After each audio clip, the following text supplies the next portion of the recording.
قال النبي صلى الله عليه وسلم নবীজি সাল্লাল্লাহু আলাইহি ওয়াসাল্লাম যখন হযরত রাবিয়াকে বারবার বললেন, রাবিয়া আর কি চাওয়ার আমার কাছে চাও। হযরত রাবিয়া বলে, ওগো আল্লাহর পয়গম্বর, দুনিয়াতে যেইভাবে আমি ঘুম থেকে উঠলে আপনার চেহারাটা দেখতে পারি, সুযোগ হইলে আপনার কাছে আসতে পারি, আপনার জিয়ারত করতে পারি, ময়দানে মাহশরে যদি আমি আপনার সাথে জান্নাতের ভিতরে যাই, আমি জান্নাতে হওয়ার পরে যদি আপনার সাথে আমার সাক্ষাৎ না হয়, আপনার জিয়ারত যদি লাভ না হয়, যেই জান্নাতে রাসূলকে দেখা যাবে না, ওরকম জান্নাতে রাবিয়া থেকেও শান্তি পাবে না। ওগো আল্লাহর পয়গম্বর, আমি যেন জান্নাতে গেলেও আপনার সঙ্গে দেখা সাক্ষাৎ করতে পারি, এটা আমি চাই। আল্লাহর পয়গম্বর বললেন, রাবিয়া আর কি চাও? হযরত রাবিয়া বলে, জিন্দেগি তার কোনো চাওয়া পাওয়া নাই। এবার আল্লাহর নবী রাবিয়ার মুখের দিকে তাকায় বলে, রাবিয়া রে, আসলে যদি আমি নবীর সাথে জান্নাতে যাইতে চাও, জান্নাতে থাকতে চাও, আর তুমি আমার জান্নাতের সঙ্গিনী হইতে চাও, তাহলে তুমি একটা কাজ বেশি বেশি করবা, তুমি আজ থেকে তোমার রুকু আর সিজদা বাড়ায়া দাও। নবীজি সাল্লাল্লাহু আলাইহি ওয়াসাল্লাম বলেন, বান্দার যদি কোনো কিছুর প্রয়োজন হয়, বান্দার এই প্রয়োজন পুরা করার জন্য আল্লাহ পাকের কাছ থেকে তার প্রয়োজন পুরা করার জন্য আল্লাহ একটি মাধ্যম দান করেছেন, সেটা হলো নামাজ। বান্দা নামাজের মাধ্যমে নিজের সমস্ত হাজত পুরা করতে পারবে, নামাজের মাধ্যমেই বান্দা আল্লাহর কাছে চাইতে পারবে। এজন্য আল্লাহ তাআলা কোরআনুল কারীমের মধ্যে বলেন, ওয়াস্তাঈনু, তোমরা সাহায্য চাও, বিসসবরি ওয়াসসালাতি, তোমরা 1 নম্বরে ধৈর্য, 2 নম্বরে নামাজের মাধ্যমে আল্লাহর কাছে সাহায্য চাও। আজকে এশারের নামাজের প্রথম রাকাতে তেলাওয়াত হয়েছে, ইয়া আইয়ুহাল্লাযীনা আমানুস্তাঈনু বিসসবরি ওয়াসসালাহ। এশারের নামাজও তেলাওয়াত হয়েছে, তোমরা আল্লাহর কাছে 2 জিনিসের মাধ্যমে চাও, 1 নম্বরে সবর, 2 নম্বরে ইবাদতের মধ্যে নামাজ, নামাজের মাধ্যমে তোমরা আল্লাহর কাছে চাও। তাহলে নামাজ হলো আল্লাহ তাআলার কাছ থেকে নেওয়ার বড় এক মাধ্যম। এজন্য নামাজটা যদি আমাদের সুন্দর হয়ে যায়, তাহলে আমাদের সব জায়গা সুন্দর হয়ে গেল।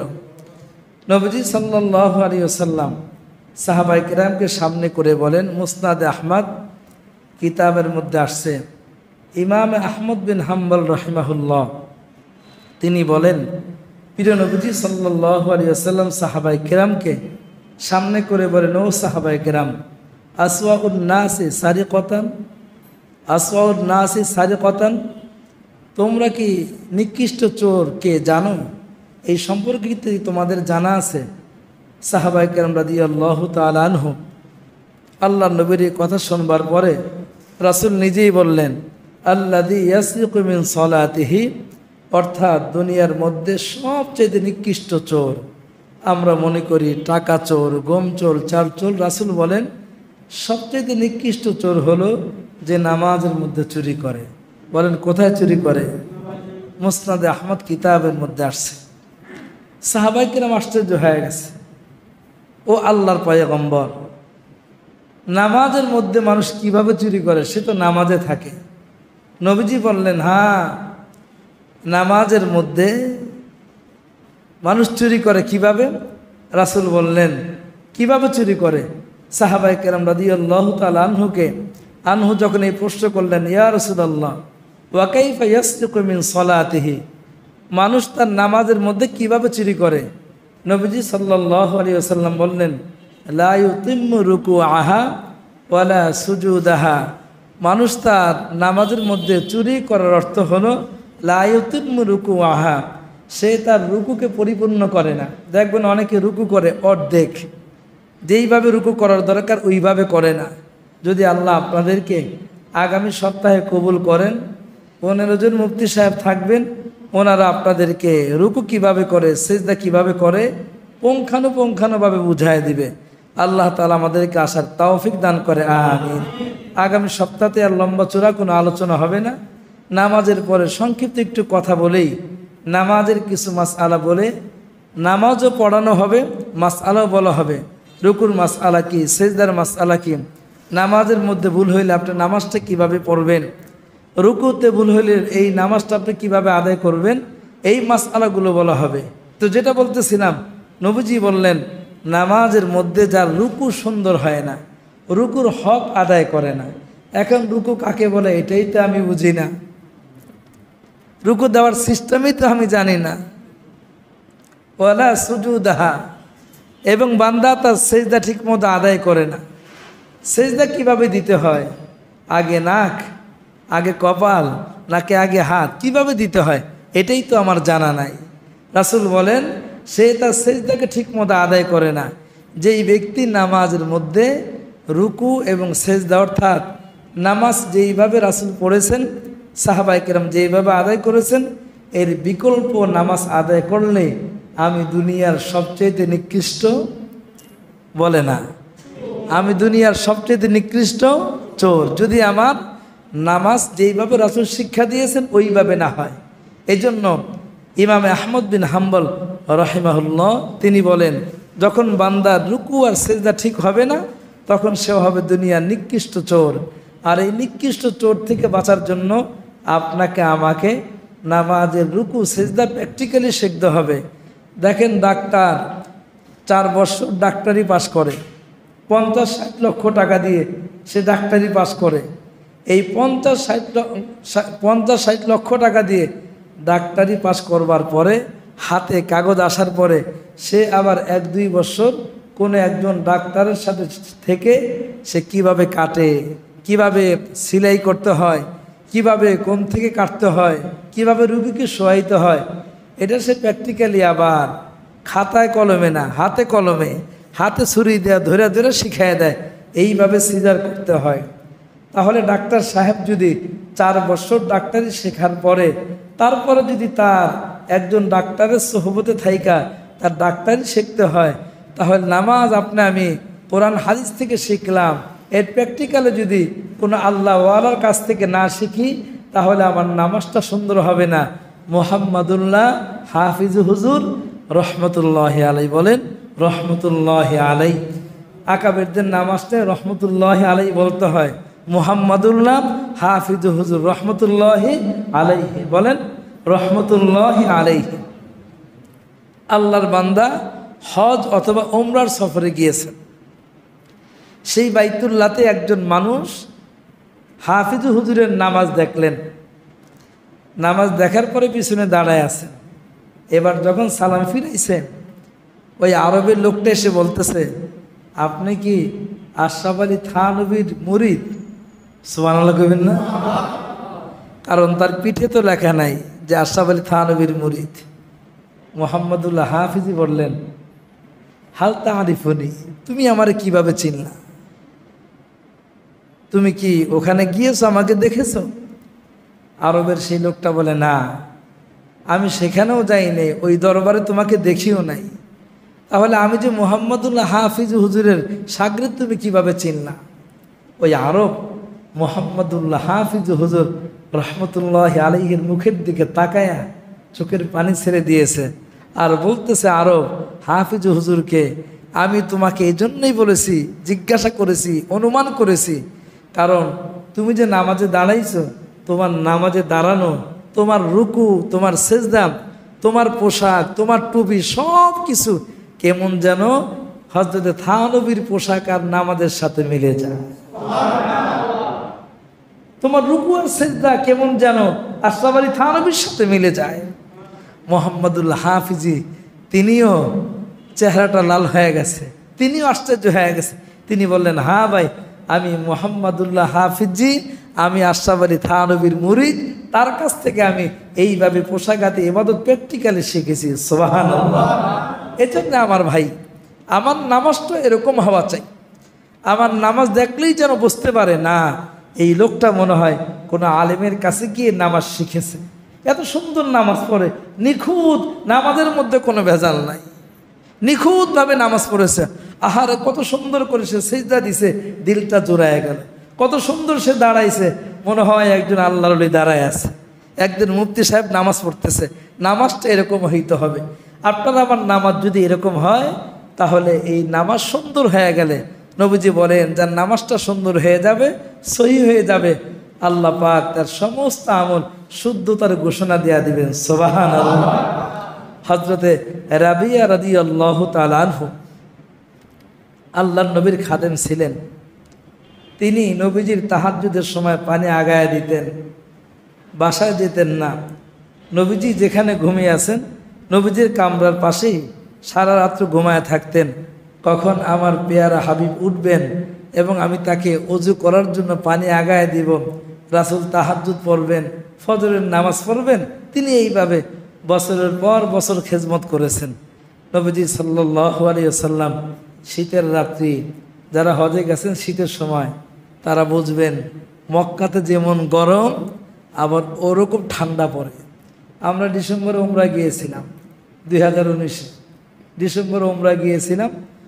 মদিনাতে যখন আমরা গিয়েছি তো মদিনার হোটেলের কম্বল গায়ে দিয়ে এরপরে আমরা মসজিদে গিয়েছি। এত ঠান্ডা, প্রচণ্ড ঠান্ডা। তো নবীজি সাল্লাল্লাহু আলাইহি ওয়াসাল্লাম উঠছেন, তাহাজ্জুদ পড়বেন, উঠে থেকে পানি রেডি। রাসূল তাহাজ্জুদ পড়লেন। এবার হযরতে রাবিয়াকে ডাক দিলেন, রাবিয়া তাহলে দিয়ে আমার কাছে আসো। হযরতে রাবিয়া পয়গম্বরের কাছে গেছে। এবার এই গভীর রজনীতে আল্লাহ পাকও তাকায় আছে। সুবহানাল্লাহ বলেন। শেষ রাত্রিতে আল্লাহ প্রথম আসমানে চলে আসেন আর বান্দাকে ডাকতে থাকে, বান্দা কি লাগবে আমার কাছে চাও, যা চাইবা আমি আল্লাহ তাই তোমাদেরকে দিয়ে দেব। তো এবার নবীজি বললেন, রাবিয়া এই মুহূর্তে তুমি আমার কাছে যা চাইবা আমি তোমাকে তাই দিব, চাও কি চাইবা? হযরতে রাবিয়া বিনা চিন্তায় বলে দিলেন, ইয়া রাসূলুল্লাহ আমি কিছুই চাই না, আমি শুধু আপনার সাথে জান্নাতে সঙ্গী হইতে চাই। আল্লাহর পয়গম্বর বললেন, তুমি আর কি চাও? আরো কিছু চাও আমার কাছে? হযরত রাবিয়া বলে, ইয়া রাসূলুল্লাহ আমি আর কিছু চাই না, আমি শুধু আপনার সাথে জান্নাতের সঙ্গী হইতে চাই, আপনি আমারে জান্নাতের সঙ্গী বানাইবেন, আমার এতটুকু হইলেই চলবে। ক্বালান নবী সাল্লাল্লাহু আলাইহি ওয়াসাল্লাম, নবীজি সাল্লাল্লাহু আলাইহি ওয়াসাল্লাম যখন হযরত রাবিয়াকে বারবার বললেন, রাবিয়া আর কি চাওয়ার আমার কাছে চাও? হযরত রাবিয়া বলে, ওগো আল্লাহর পয়গম্বর দুনিয়াতে যেইভাবে আমি ঘুম থেকে উঠলে আপনার চেহারাটা দেখতে পারি, সুযোগ হইলে আপনার কাছে আসতে পারি, আপনার জিয়ারত করতে পারি, ময়দানে মাহশরে যদি আমি আপনার সাথে জান্নাতের ভিতরে যাই, আমি জান্নাতে হওয়ার পরে যদি আপনার সাথে আমার সাক্ষাৎ না হয়, আপনার জিয়ারত যদি লাভ না হয়, যেই জান্নাতে রাসূলকে দেখা যাবে না ওরকম জান্নাতে রাবিয়া থেকেও শান্তি পাবে না। ওগো আল্লাহর পয়গম্বর আমি যেন জান্নাতে গেলেও আপনার সঙ্গে দেখা সাক্ষাৎ করতে পারি, এটা আমি চাই। আল্লাহর পয়গম্বর বললেন, রাবিয়া আর কি চাও? হযরত রাবিয়া বলে, জিন্দেগি তার কোনো চাওয়া পাওয়া নাই। এবার আল্লাহর নবী রাবিয়ার মুখের দিকে তাকায় বলে, রাবিয়া রে আসলে যদি আমি নবীর সাথে জান্নাতে যাইতে চাও, জান্নাতে থাকতে চাও, আর তুমি আমার জান্নাতের সঙ্গিনী হইতে চাও, তাহলে তুমি একটা কাজ বেশি বেশি করবা, তুমি আজ থেকে তোমার রুকু আর সিজদা বাড়ায়া দাও। তার মানে রাবিয়া আজকের পর থেকে নফল নামাজ, ফরজ নামাজ তো পড়বেই, নফল নামাজের রুকু আর সিজদা বাড়ায়া দাও। যার রুকুর সংখ্যা বেশি হবে, যার সিজদার সংখ্যা বেশি হবে, কিয়ামতের ময়দানে ওই ব্যক্তিকে আল্লাহ পাক রব্বুল আলামিন আমি নবীর সাথে জান্নাতে যাওয়ার সুযোগ করে দিবে। সুবহানাল্লাহ। এজন্য আমার ভাই, আমি যদি নবীজি সাল্লাল্লাহু আলাইহি ওয়াসাল্লামের সাথে না, তার সাথে গিয়ে যদি আমি তার সঙ্গী হইতে চাই, তাহলে আমাকে নামাজটা সেই নামাজই পড়তে হবে। নবীজি যেইভাবে নামাজ পড়েছেন আপনাকেও আমাকেও ওইভাবে নামাজ পড়তে হবে। নবীজি যেইভাবে রুকু দিয়েছেন আপনাকে আমাকেও ওইভাবে রুকু আর সিজদা করতে হবে। নবীজি সাল্লাল্লাহু আলাইহি ওয়াসাল্লাম বলেন, যদি আমার তরিকায় নামাজ না হয় তাহলে এটা নামাজ হবে না। মসজিদে নববীর মধ্যে আল্লাহর পয়গম্বর বসা, এমন সময় একজন আল্লাহর বান্দা সে নামাজ পড়তেছে। মুসনাদ আহমদ, সহিহ বুখারীতে হাদিস আসছে, ইমাম বুখারী আলাইহির রাহমা বলেন, বুখারী শরীফের 790 নম্বর হাদিস, নবীজি বসে বসে নামাজ দেখলেন, বান্দা নামাজ কিভাবে পড়ে। এবার যখন নামাজ শেষ হয়ে গেছে, আল্লাহর পয়গম্বর সাল্লাল্লাহু আলাইহি ওয়াসাল্লাম বলেন, ইরজি, আবার যাও, ফাসল্লি, নামাজ পড়ো। কেন?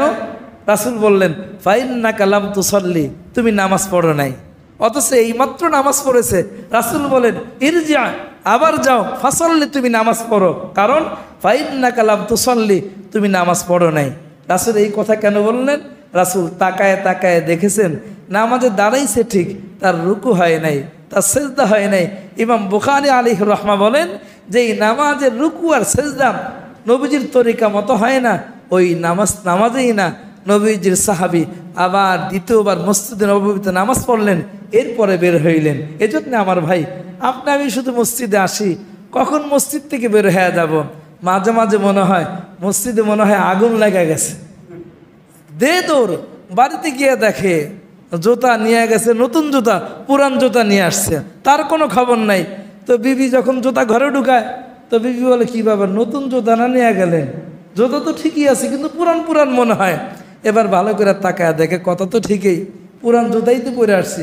আবার মসজিদে আসছে, এসে দেখে এক আল্লাহর বান্দা দাঁড়ায় রয়েছে, উনি ওনার জুতা পায় না, কারণ নতুন জুতা পায়ে দিতে সাহস হয় না, অন্যের আমানত কিভাবে নিবে। পরে বলে, ভাই মনের ভুলে আপনার জুতা নিয়ে গেছে, এত তাড়াহুড়া। অথচ সাহাবায়ে কেরামের জীবনী তালাশ করে দেখেন, সিদ্দিক আকবর সবার আগে মসজিদে আসতেন, আবার সবার আগে মসজিদ থেকে বের হইতেন নাকি? আসতেন সবার আগে, মসজিদ থেকে বের হইতেন সবার পরে। যদি আমাদের আমলটা এরকম না হয়, তাহলে আল্লাহর আদালতে, আল্লাহর দরবারে নামাজ যে কবুল হবে আল্লাহর আদালতে, এটা আশা করা যায় না। এজন্য আপনাদের সবার কাছে আরজ থাকবে, আমার নামাজটা যেন এরকম হয় সাহাবায়ে কেরামের নামাজটা যেমন ছিল।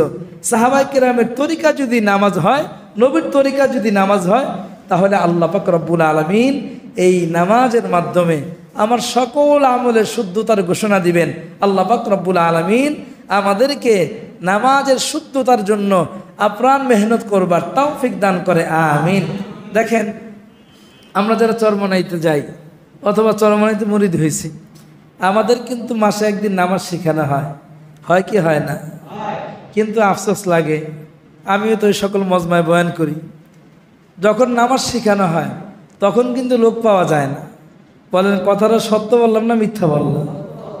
কিন্তু যখন বয়ান শুরু হয়, আমি এশারের পরেই কথা বলছি, কিন্তু যখন বয়ান শুরু হয় তখন কিন্তু মসজিদে ইসলাহি বয়ান যখন লাস্টে দোয়ার আগে বয়ান হয়, তখন কিন্তু মানুষের অভাব হয় না।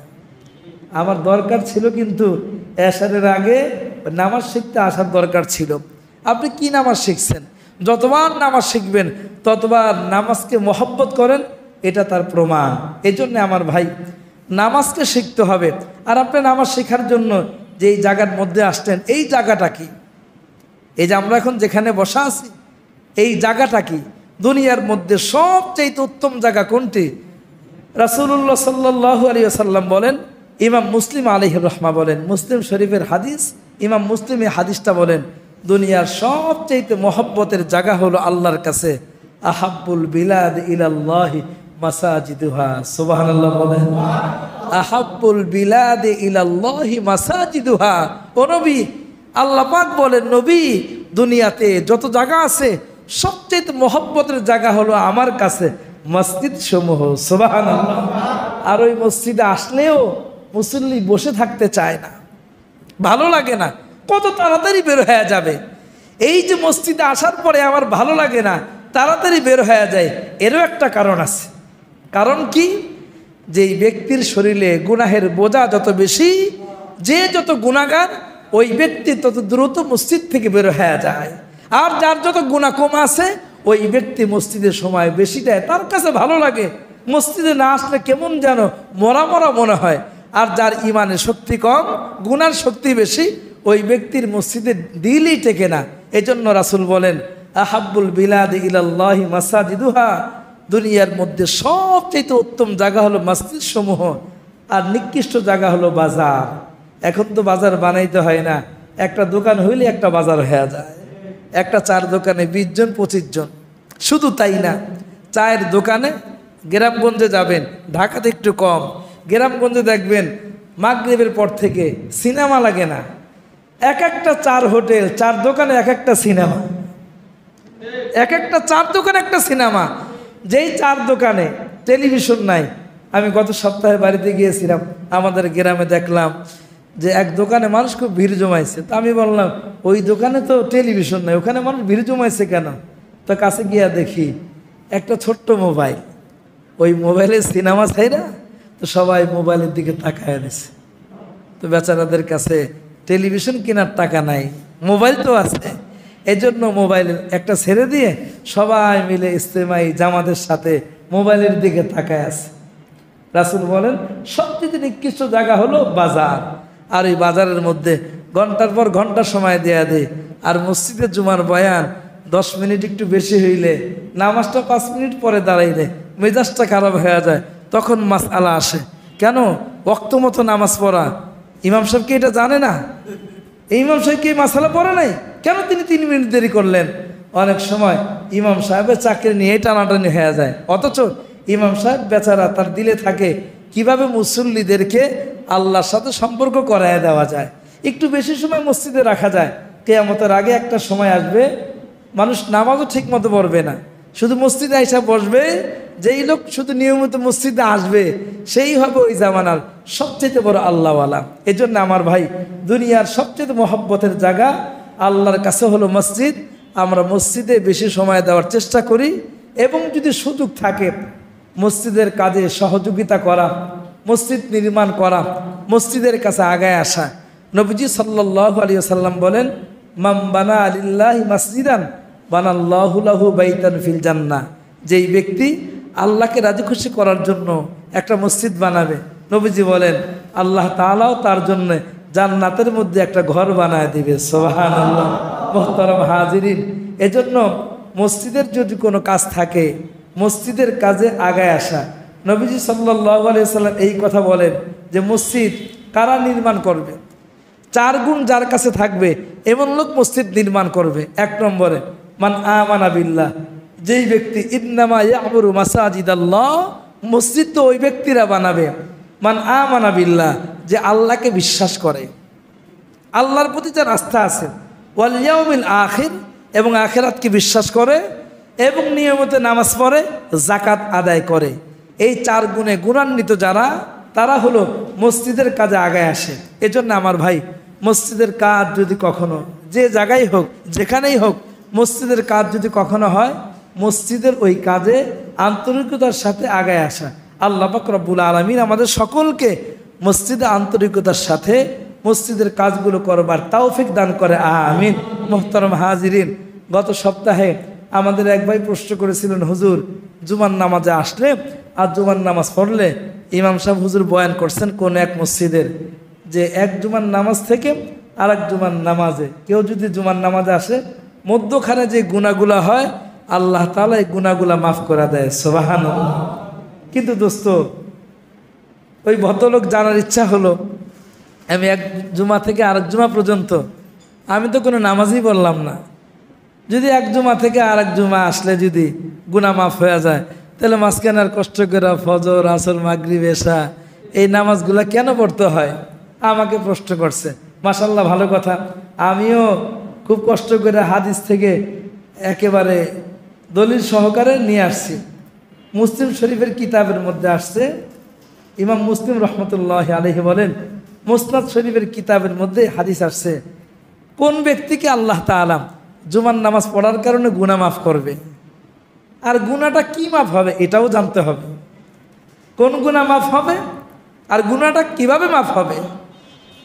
এখানে তো ইমাম সাহেব এই বয়ান করেন নাই যে জুমার নামাজ পড়লে এক জুমা থেকে আরেক জুমা পর্যন্ত 5 ওয়াক্ত নামাজ পড়লে না পড়লে যে কবিরা গুনাহ হয়, এই কবিরা গুনাহ খাতা মাফ করা হবে, এরকম কিছু বলছে?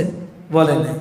হ্যাঁ, ইমাম সাহেব হুজুরও যেই বয়ান করছেন, আমরা অনেক সময়ের স্বল্পতার কারণে অস্পষ্ট কথা বলি, এজন্য কথা অস্পষ্ট না হওয়া চাই। এক জুমা থেকে আরেক জুমা কেউ জুমার নামাজ পড়ে গেল, আবার পরের জুমায় আসলো, এক জুমা থেকে আরেক জুমায় আসলে আল্লাহ তাআলা তার গুনাহ মাফ করবেন। ওই গুনাহটা কি? ওই গুনাহ হলো সগীরা গুনাহ। কি গুনাহ? সবাই বলেন সগীরা। নামাজ না পড়া সগীরা গুনাহ না কবিরা গুনাহ? কবিরা গুনাহ। এই তো বুঝে আসছে মাশাআল্লাহ। মিথ্যা কথা বলা সগীরা গুনাহ না কবিরা গুনাহ? এই তো বুঝে আসছে। তাহলে রাসূল বলছেন এক জুমা থেকে আরেক জুমা কেউ যদি এই জুমা পড়ে যায় এরপরের জুমায় অংশগ্রহণ করে, রাসূল বলছেন গুনাহ মাফ হবে, তবে এই গুনাহটা হলো সগীরা গুনাহ। তাও আবার শর্ত আছে। কি শর্ত? 6 শর্তে জুমার নামাজ পড়া। 1 নম্বরে ওই দিন গোসল করা। কি করা? গোসল করা। 2 নম্বরে ভালো করে পবিত্রতা অর্জন করা। 3 নম্বর শর্ত হলো ওয়াদ দাহিনু মিন দুহনিহি। 3 নম্বর হলো ওই ব্যক্তি তেল লাগাবে, তেল একটু সাজগোজ করবে। 4 নম্বর শর্ত হলো ঘরে যদি আতর সুরমা থাকে তা আতর লাগাবে। 5 নম্বর শর্ত হলো সে মসজিদে বের হবে, কিন্তু মসজিদে বের হওয়ার পরে মসজিদে আসা পর্যন্ত কোনো ঝগড়াঝাড়ি করবে না। এটা হলো 5 নম্বর শর্ত। 6 নম্বর শর্ত হলো মসজিদে ঢোকার পরে কারোর সাথে দুনিয়াবি কথাবার্তা বলবে না। ইমাম সাহেব যে খুতবা দিবে চুপচাপ করে খুতবা শুনবে। এই 6 শর্ত মানার পরে আল্লাহর কোনো বান্দা যখন জুমার নামাজ পড়বে, এবার রাসূল বলছে গুফিরা লাহু মা বাইনাহু ওয়া বাইনাল জুমাতিল উখরা। এবার রাসূল বললেন ওই ব্যক্তির এক জুমা থেকে আরেক জুমার মাঝখানে যত গুনাহ হয়েছে গুনাহটা হলো সগীরা, আল্লাহ তাআলা এই সগীরা গুনাহগুলো মাফ করে দিবে। সুবহানাল্লাহ। এখন আপনি গুনাহ মাপের আশায় ইমাম সাহেব আজান দিয়েছেন 12:30টায়, আপনি আসছেন 1:15টায়, সব হবে না গুনাহ হবে? গুনাহ হবে। কেউ যদি জুমার আজান হয়ে যাওয়ার পরে ইচ্ছাকৃতভাবে দেরি করে দুনিয়াবি কোনো কাজ করে, রাসূল বলেন জুমার আজান হয়ে যাওয়ার পরে আল্লাহর নির্দেশ হলো ইদা নুদিয়া লিস সালাতি মিন ইয়াউমিল জুমআ। আল্লাহ পাক কোরআনে বলেন সূরাতুল জুমায় আজান হয়ে যাওয়ার পরে আল্লাহ শনিবার থেকে নিয়ে একেবারে শুক্রবার ফজর পর্যন্ত আল্লাহ পাক কোনো ওক্তের আজানের ব্যাপারে এই কথা বলেন নাই। আজান হলেই তোমাকে সাথে সাথে মসজিদে আসতে হবে এই কথা বলেন নাই। আল্লাহ পাক শুধু এক ওক্তের 35 ওয়াক্ত নামাজের মধ্যে 1 ওয়াক্ত নামাজের আজানের সাথে সাথে বলেন নাই, বলছে আজান হওয়ার আগেই তুমি মসজিদে আসো, আজান হওয়ার আগে মসজিদে আসো। এরপরে যদি আজানের আগে না আসতে পারো তো কমসে কম আজান হলে আর কোথাও তুমি দুনিয়াবে কাজে লিপ্ত হয়ে যায় না। আল্লাহ পাক শুধু 35 ওয়াক্তের মধ্যে এই একটা ওয়াক্ত জুমার নামাজের কথা বলছেন। এখন কেউ যদি ইচ্ছা করে দোকানে বসে গল্প করে তাহলে সওয়াবের পরিবর্তে গুনাহ হবে, কবিরা গুনাহ হবে। ওলামায়ে কেরাম কিতাবের মধ্যে লেখেন প্রথম আজান হয়ে যাওয়ার পরে দুনিয়াবি সব কাজ কাম বন্ধ করে দিয়ে জুমার প্রস্তুতিমূলক কাজ করতে হবে, মসজিদে আসতে হবে। এরকম প্রস্তুতি নিয়ে ইমাম তিরমিজি রহমতুল্লাহ আলাইহি বলেন কেউ যদি এইভাবে প্রস্তুতি নিয়ে মসজিদে আসে, 1 নম্বরে ওয়াক্ত হওয়ার সাথে সাথে মসজিদে আসবে, এর আগে গোসল করবে, পবিত্রতা অর্জন করবে। 2 নম্বরে ওয়াক্ত হওয়ার আগে ওয়াক্ত হওয়ার সাথে সাথে মসজিদে চলে আসা। 3 নম্বরে পায়ে হেঁটে মসজিদে আসা। 4 নম্বরে মসজিদে ঢুকে সামনে কাতারে বসার চেষ্টা করা। 5 নম্বরে মসজিদে চুপচাপ করে বসা থাকা। 6 নম্বরে ইমাম সাহেবের খুতবা খুব মনোযোগ সহকারে শোনা। এরকম 5-6টা আদব রক্ষা করে যারা জুমার দিন মসজিদে আসবে, রাসূল বলে তাদের আমল নামায় সে যত দূর থেকে আসবে প্রত্যেক কদমের বিনিময় 1 বছর নফল রোজা রাখার সওয়াব দান করে দেবে, 1 কদমে। দ্বিতীয় পুরস্কার হলো 1 কদমে আল্লাহ তাআলা 1 বছর নফল নামাজ পড়ার সওয়াব দান করে দেবে। তবে শর্ত হলো জুমার দিন গোসল করতে হবে। জুমার রক্ত হয়ে গেলেই 12টা 5 বা 7 জুমার রক্ত হয়ে যায়। জুমার রক্ত হয়ে গেলেই মসজিদের জন্য রওনা হওয়া, পায়ে হেঁটে মসজিদে আসা। 6 নম্বর মসজিদে এসে বসা। 5 নম্বর মসজিদে এসে চুপচাপ করে বসে থাকা। 6 নম্বরে খুতবার সময় ইমাম সাহেবের খুতবা মনোযোগ সহকারে শোনা। এই কিছু আদব রক্ষা করে যদি আমি মসজিদে আসি, রাসূল বলেন 2 পুরস্কার। 1 নম্বর হলো প্রত্যেক কদমে 1 বছর রোজা। 2 নম্বর হলো প্রত্যেক কদমে 1 বছর নামাজ পড়ার সওয়াব। এখন আপনি চিন্তা করেন কি পরিমাণ নাকি আল্লাহ তাআলা আপনাকে আমাকে দিবেন। হ্যাঁ, এখন যদি আজান হয়ে যাওয়ার পরে ইচ্ছাকৃত মসজিদে বসে থাকি তাহলে গুনাহের পরিবর্তে সওয়াবের পরিবর্তে আমার আমল নামায় গুনাহ লিখতে থাকবে। এজন্য আমার ভাই যেই ভাই প্রশ্ন করেছেন যে জুমার দিন নামাজ পড়লে 1 জুমা থেকে আরেক জুমা আদায় করলে মাঝখানের সব গুনাহ মাফ, ওই গুনাহগুলোর নাম কি? সগিরা গুনাহ, গুনার নাম কি? আবার বলেন, নামাজ না পড়া। সুতরাং জুমার নামাজের দ্বারা অন্য নামাজের গুনাহ মাফ হবে না, জুমার নামাজের দ্বারা শুধু সগিরা গুনাহ খাতা মাফ হবে। আল্লাহ পাক রব্বুল আলামিন আমাদের সকলকে বুঝে শুনে আমল করবার তৌফিক দান করে, আমিন।